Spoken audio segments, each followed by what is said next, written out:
예수님과 일행이 사마리아 수가성 야곱의 우물에 왔습니다. 우리말로 야곱의 우물이라고 번역했지만 직역하면 야곱의 샘입니다. 수가시는 현대 이스라엘의 아스카로서 세겜으로부터는 북으로 2.5km 거리에 있습니다. 야곱의 샘은 그리심산 기슭에 있고 그 깊이가 무려 30m나 됩니다. 30m면 아파트로 한 25층가량 되나요?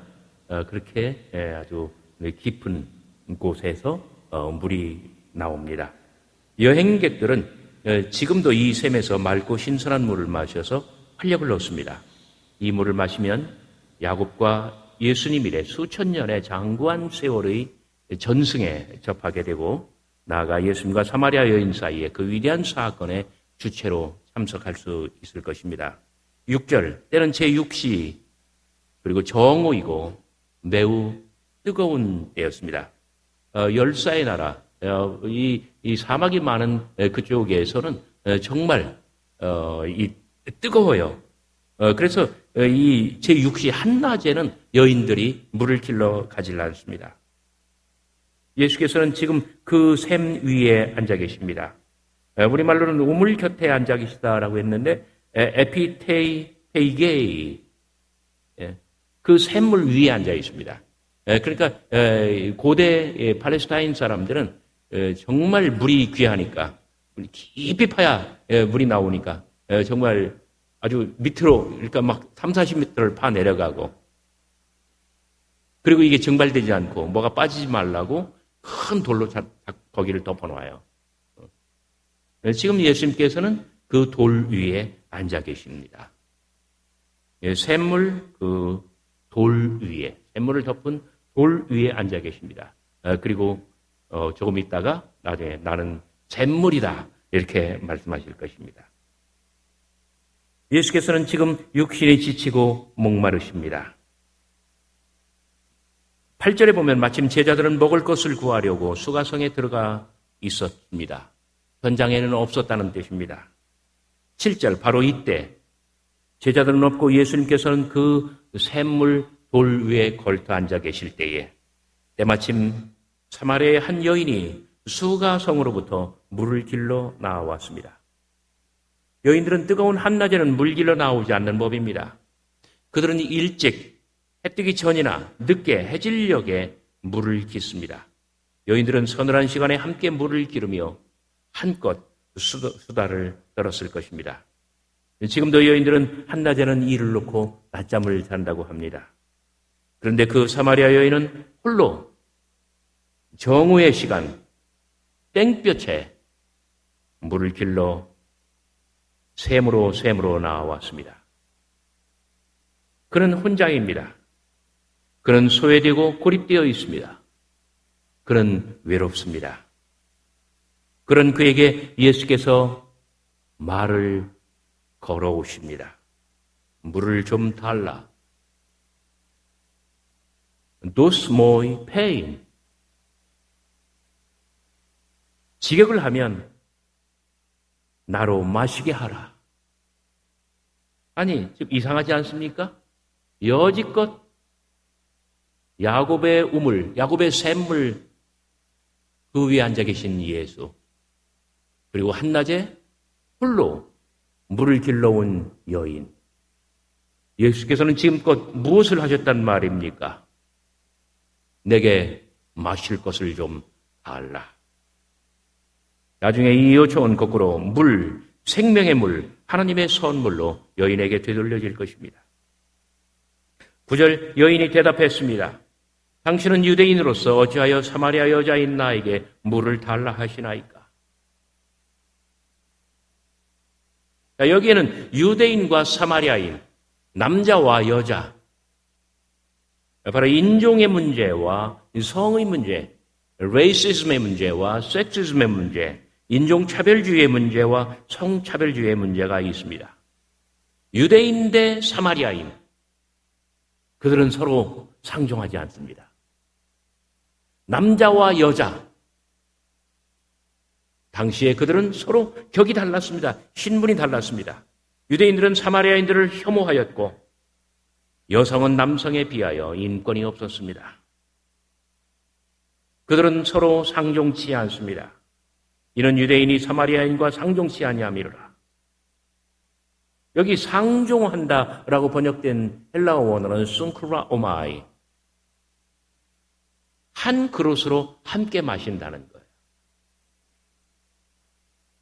그러니까 남편이 마시던 그릇으로 아내가 마시고, 부모가 마시는 먹을 그 그릇으로 자녀들이 마시고, 한 그릇으로 마신다, 상종한다는 말은 한 식구가 된다는 뜻이에요. 예수와 여인이 한 그릇으로 마실 수 있을까요?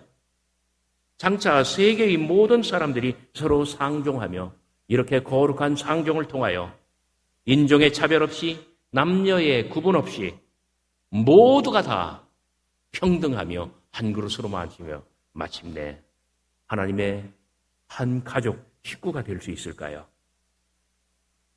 10절 예수께서 대답하십니다. 여인의 질문에 예수께서 대답하십니다. 내가 만일 하나님의 선물과 또 내게 물을 좀 달라 하는 이가 누구인 줄 알았더라면 내가 그에게 구하였을 것이요 그가 생수를 내게 주었으리라. 여기 예수님의 말씀에서 물이 생수가 되는 것을 보십시오. 그리고 물이 하나님의 선물인 것을 보십시오. 물은 과연 하나님의 가장 좋은 선물, 생수가 될 것입니다. 생각해 보십시오. 예수께서는 하나님의 선물로서 물 앞에 서 있습니다. 그러나 그는 물기를 그릇도 없고 우물은 깊습니다. 하여 예수는 여인에게 물을 달라 하시는 것입니다. 예수는 물을 받으려 합니다. 11절 회의 반 호기심 반 여인이 예수님께 되물었습니다. 주여, 당신은 물기를 그릇도 없고 이 우물은 깊은데 어디서 당신이 그 생수를 얻어 나에게 주시겠다는 말입니까? 여러분, 우물, 헬라어로는 프레아라고 합니다. 프레아. 우물은 땅속 깊이 고인 물입니다. 물탱크, 저장소, 저수지, 이러한 것들을 가리켜서 프레아, 우물이라고 불렀습니다. 야곱의 우물은 30m도 넘는 깊이 속에 있습니다. 우물로부터 물을 구하려면 몸을 굽으려 두레박으로 길어 올려야 합니다.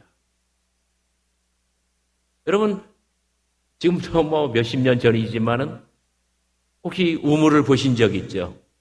위에 도르래가 달려있고 이렇게 줄을 당겨서 물을 길어 올리죠. 이것이 바로 우물입니다. 야곱의 우물은 30m도 넘는 깊이 속에 있습니다. 당신은 물기를 그릇도 없고 이 우물은 깊은데 어떻게 이 속에서 물을 구하여 내게 생수, 생명수로 주시겠다 하는 것입니까? 12절 여인은 말을 이어갑니다. 우리 조상 야곱이 이 우물을 우리에게 주셨고 또 여기서 자기와 자기 아들들과 짐승이 다 마셨는데 당신이 야곱보다 더 크니까. 여인이 볼 때 예수는 한심하기 짝이 없는 거예요. 창세기 28장 10절에 대한 팔레스타인의 주석은 하란의 우물에 대해서 말하고 있습니다. 우리 조상 야곱이 그 우물의 입구로부터 돌을 옮겼고 그 우물을 덮고 있는 돌을 이렇게 치워서 우물을 열고 그 우물이 지표까지 솟아 넘쳐 20년 동안이나 넘쳐 흘렀다. 사마리아 여인이 찾는 이 우물은 분명 역사에 또렷한 기원을 갖고 있습니다. 여인은 족장시대까지 거슬러 올라감으로써 물의 근원을 역사 속에 한 전통과 동일시하고 있습니다. 그렇습니다. 이 우물은 예수님 때로부터 야곱까지 천년의 세월을 거슬러 올라가야 합니다. 물의 근원을 역사 속 전통과 동일시하는데 이 우물은 천년의 나이테를 거슬러 올라가야만 야곱을 만날 수 있고 우리는 역사 속에 닿을 수 있는 것입니다. 야곱의 우물 속에는 천년의 역사, 천년의 신비가 담겨 있습니다. 사마리아 여인은 지금 천년의 역사를 가진 야곱의 우물과 예수님의 샘물을 비교하고 있습니다.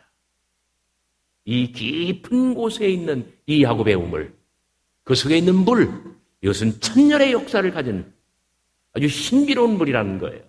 그런데 어찌 당신이 물기를 도구도 없고 이 우물은 깊은데 나에게 생수, 샘물을 주시겠다 하나이까. 13절 예수님께서는 단언하십니다. 이 물을 마시는 자마다 다시 목마르려니와. 여러분, 전승의 샘에서 마시고 사는 것은 어려운 일입니다. 인간 노력의 샘, 인간이 자신의 능력으로 무엇을 어떻게 해보겠다고 하는 이러한 샘에서 마시고 사는 것은 정말 어려운 일입니다. 닿지도 않는 기쁨을 향하여 전신을 굽으려야 하고 천년의 간극을 단숨에 뛰어넘는 그러한 노력과 기술이 필요합니다. 그럼에도 불구하고 이 물을 마시면 다시 목마를 것입니다. 바로 여기에 여인의 오해가 있고 여인의 한계가 있고 인류 문명의 한계가 있습니다. 학문의 탐구와 맹목적인 지식인의 한계가 바로 여기에 있습니다. 그러나 예수는 모든 오해와 한계를 뛰어넘을 생명의 물로 지금 여인 앞에 그렇게 앉아 계신 것입니다. 그는 아브라함보다도 야곱보다도 위대하신 분이십니다. 그는 모든 전승, 그 모든 역사, 천년의 간격을 단숨에 뛰어넘는 분입니다. 인간의 역사와 모든 전승이 아래로부터 온 것이라고 한다면 예수님도 그렇고 당신이 주실 생명의 물도 그렇고 모두가 다 위로부터 안오된 위로부터 오기 때문입니다. 우리는 지난번에 요한복음 3장 니고데모 이야기를 통해서 거듭난다는 것은 위로부터 난다는 것이요. 우리의 기원, 우리의 소속, 우리의 사람된, 우리의 근본이 아래로부터 위로 바뀐다는 것을 우리는 깨달은 적이 있습니다.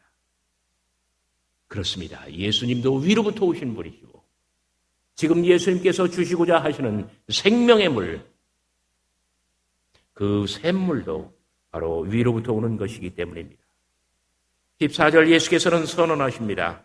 내가 주는 물을 마시는 자는 영원히 목마르지 아니하리니 내가 주는 물은 그 속에서 영생하도록 솟아나는 샘물이 되리라. 샘물, 헬라어로는 페이게이라고 부릅니다. 우물과는 다릅니다. 우물은 프레아, 샘물은 페이게이. 여러분, 우물은 깊고 손에는 물기를 아무런 도구도 없던 예수.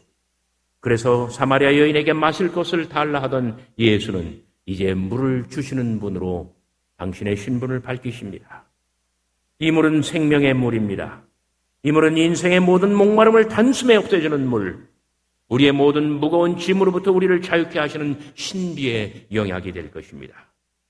인간은 누구나 지금 여기에서 예수 그리스도와 더불어 이 신적인 삶, 가장 복되고 아름다우며 은혜롭고 영광스러운 삶에 참여할 수가 있습니다. 이 삶은 사람 안에서 하나의 샘이 되어 영원한 생명에 이르기까지 끝없이 솟아오를 것입니다. 여러분, 샘물 페이게이는 우물 후레아와 다릅니다.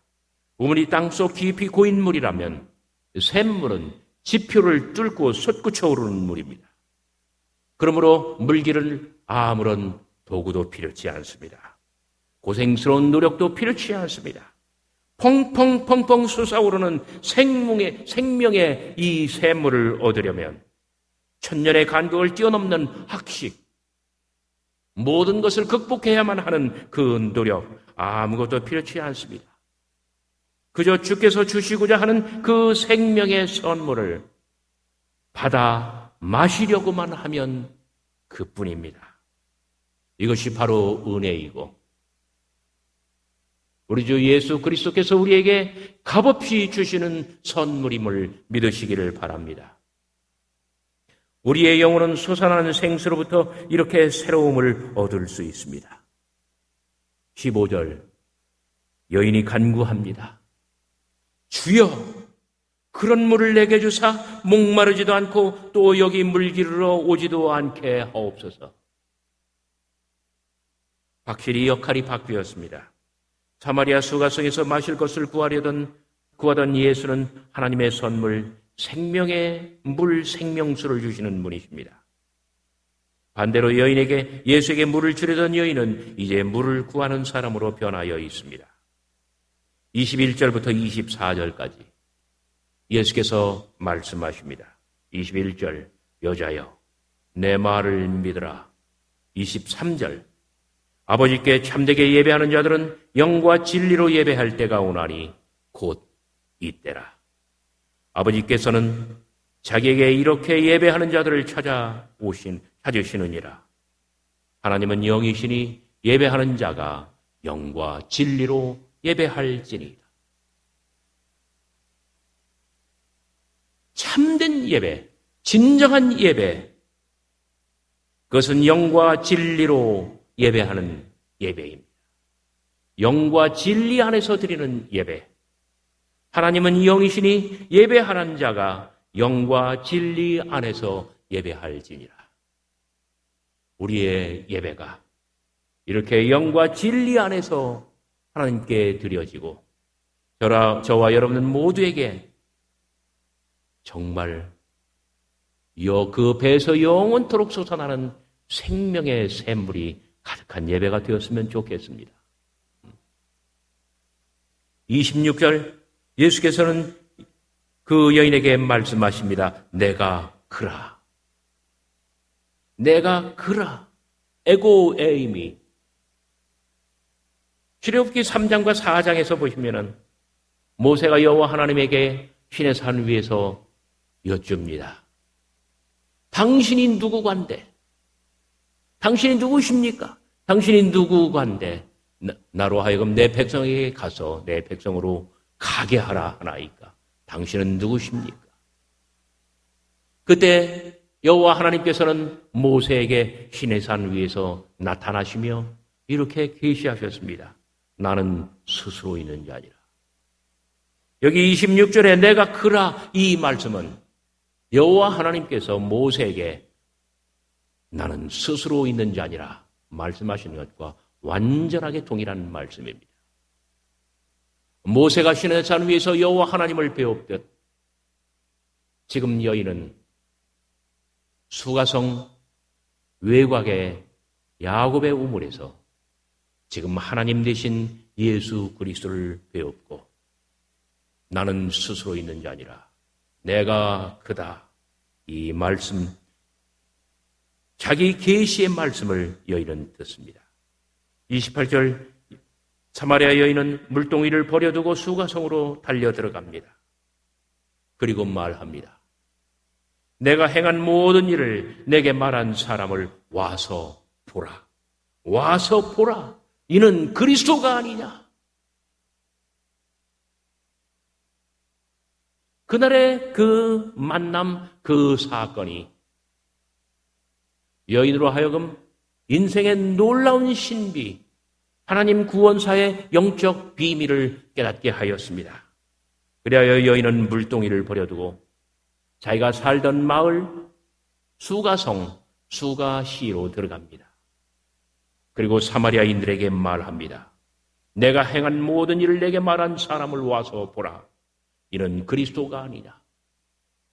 예수를 향하여 그리스도라고 고백합니다. 사마리아 사람들로부터 완전히 소외되고 고립되었던 그 불행했던 여인이 이제 사마리아 민족을 이끄는 영도자가 됩니다.